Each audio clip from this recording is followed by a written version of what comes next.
You picture that first human dinner as something pure. A clean cut of meat, a small fire, nothing added, food the way nature meant it. Now, look closer at the man crouched over that fire. He isn't chewing the lean steak you'd reach for, he's cracking a bone open and sucking out the grease, because the meat you think kept him alive would have killed him in a week. Almost everything you believe about that meal is backwards, and your own body is still taking orders from it. Stay with him a moment longer. Watch where his hands go. Not to the muscle, the long red strips of meat you'd carve off first, but pass all of that to the bone. To him, that lean cut is the scrap. The fat sealed inside the bone is the treasure, and he'll work for an hour just to free a few mouthfuls of it. The part of the animal you'd toss out is the part keeping his whole body running. And this wasn't about taste. That lean meat alone would have killed him. Try it yourself. Live on nothing but lean meat. Rabbit, the leanest game you can find, and inside about a week your body begins to come apart. Nausea, weakness, a gnawing hunger that more meat only deepens. Without enough fat to burn, protein turns toxic, and the body quietly starts poisoning itself. So that greasy marrow wasn't a treat, it was the thin line between eating and starving, which is why they didn't crack a few bones and stop. They built a factory. On a lakeshore in what's now Germany, Neanderthals smashed the bones of more than 170 huge animals into splinters and boiled them for hours, skimming the film of grease off the top. Scattered around them lay over 100,000 bone fragments and thousands of stone tools. This was no campfire snack. It was a grease-rendering plant with a factory floor, and the date stamped on it rewrites the whole story. That operation is roughly 125,000 years old. The next trace of anyone rendering bone grease doesn't show up for another 100,000 years. The careful, industrial food processing we'd filed away as a modern trick was already routine, long before our own species had even spread across the planet, but none of that grease mattered until they could bring the animal down. And bare-handed, that should have been impossible. One man cannot outmuscle a bison, so they didn't try alone. The whole band moved as a single animal, driving herds into bogs, into traps, over ledges, and even then, most days came back with nothing. Watch hunters who still live this way, and only a fraction of attempts ever end in a kill. Getting that meal was mostly grind, almost no glory, yet when a hunt did land, the payoff was almost absurd. One kill was never dinner, it was weeks of life. A single mammoth-sized animal could feed 25 people for about 3 weeks, and an hour spent butchering it returned more calories than a whole day of gathering plants. So, a meal really meant hauling, cracking, and hoarding a mountain of flesh before it could turn. And there lay the problem. With no refrigerator anywhere in sight, meat begins to spoil the moment it dies, and they had no way to stop it. So a kill became a race against rot. Eat fast. Dry thin strips in sun and smoke, and yes, sometimes swallow meat already going off because starving was the worst death. The stench of decay didn't repel them the way it slams into you. It was a warning label they learned to read and, when they had to ignore. Then came the trick that turned a dead animal into something only humans eat. Then they did the one thing no other animal on Earth does. They cooked. Fire breaks food apart outside the body so the gut can do less of the work and bank the leftover energy somewhere else. One anthropologist, Richard Wrangham, argues that's exactly why our guts shrank while our brains ballooned. We handed our digestion to the flames. That campfire wasn't only warmth and comfort, it may be the reason you can think at all, but that tidy story has a hole you could drive 100,000 years straight through. Because no one can agree when cooking actually began. The boldest claim reaches back nearly 2 million years. But solid traces of controlled fire don't appear until a few 100,000 years ago, leaving well over 1 million years of silence between the theory and the ash. The comfortable line, "we've always cooked," is itself a story with a hole in it. Stranger still, the craving for cooked food turns out to be older than cooking.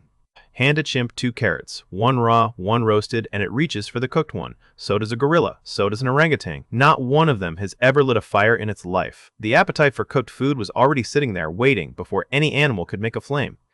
The only thing standing between an ape and a hot meal is the spark. Now turn away from the fire, to the half of that meal that vanished from the record entirely. Nearly half of that meal could be plants, and they worked those just as hard.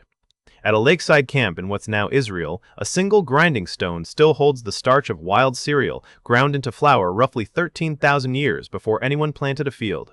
Flatbread in spirit, already on the menu long before farming was even an idea. We only ever picture the meat though, and there's a grim reason why. The salads rotted. The bones didn't. Plants collapse into nothing while bone and stone last for tens of thousands of years, so the entire record leans toward meat. The famous all-meat caveman is, in part, just an illusion of what happens to survive in the dirt. The vegetables were always there, they simply never fossilized, and line up two camps of the very same people, and even the meat disagrees. Take one kind of Neanderthal and follow it into two different caves. In a Spanish cave, the hardened plaque on their teeth holds mushrooms, pine nuts, and moss, and not a trace of meat. In a Belgian cave, the very same species was eating woolly rhino and wild sheep. One caveman, two opposite dinners. Your meal 50,000 years ago depended entirely on which valley you happened to be born in. But wherever you lived, every camp hit the same wall. A kill rots in days, and winter lasts for months. So, they learned to cheat time. Meat was buried in cold bogs, sunk under freezing water, packed in fat to seal the air out, and some of it was left to ferment on purpose, going sour and soft in a way that would turn your stomach today. To them, half-rotten wasn't ruined. It was storage. Across the far north, people still bury fish and meat for weeks and dig it back up to eat, the taste sharp enough to make an outsider gag. That stink your nose screams at isn't a bug in you. It's a line your ancestors learned exactly when to cross. And the plants on that menu were just as worked over as the meat. Look closer at those starch grains and they're scorched, proof the roots were roasted, not gnawed raw. And the plants they reached for tell on you. Bitter usually means poison, so a careful eater spits the bitter thing out.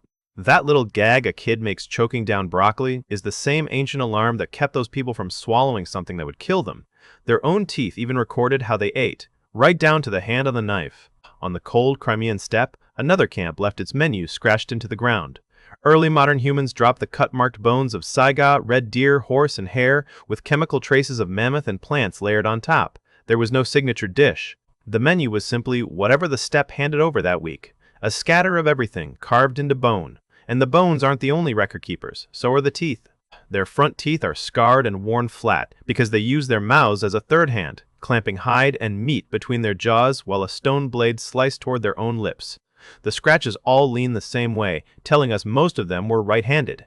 Their table manners were a vice. Dinner, quite literally, filed their teeth down, so forget the lone hunter at the fire. Picture who that meal actually fed. The closest living echo of that meal isn't a slab of steak. Among the Hadza, a people still hunting and gathering today, about 65% of their calories come from carbs, tubers, fruit, and honey. In a good season, a dripping fistful of honeycomb can outfuel meat for the whole day. The all-meat caveman flips clean upside down. The prize was often something sweet, which leaves one last thing about that meal that was never really a meal at all. So strip away the fur and the fire, and look at what's left.